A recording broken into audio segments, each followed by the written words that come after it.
Success అయిన వాళ్ళు ఇప్పుడు నారాయణ గారు ఆయన ఇన్స్టిట్యూట్ కానీ, నేను రాజకీయాల్లో కానీ, చిరంజీవి గారి సినిమాల్లో కానీ మేము ప్రాక్టీస్ చేశాం. ఈరోజు చిరంజీవి గారు మీరు చెప్పినట్టు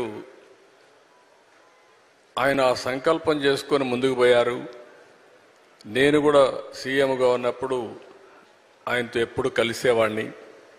కలిసినప్పుడు ఆయనలో ఒక ఆలోచన, అప్పట్లోనే నేను సమైక్య ఆంధ్రప్రదేశ్ సీఎంగా ఉన్నప్పుడు నేను బ్లడ్ బ్యాంక్ పెడతాను, మీరు నాకు కొంత స్థలం ఇస్తే అంటే, సామాజిక సేవ కోసం సినిమా యాక్టర్లు మామూలుగా సామాజిక సేవ కోసం ఆలోచించరు.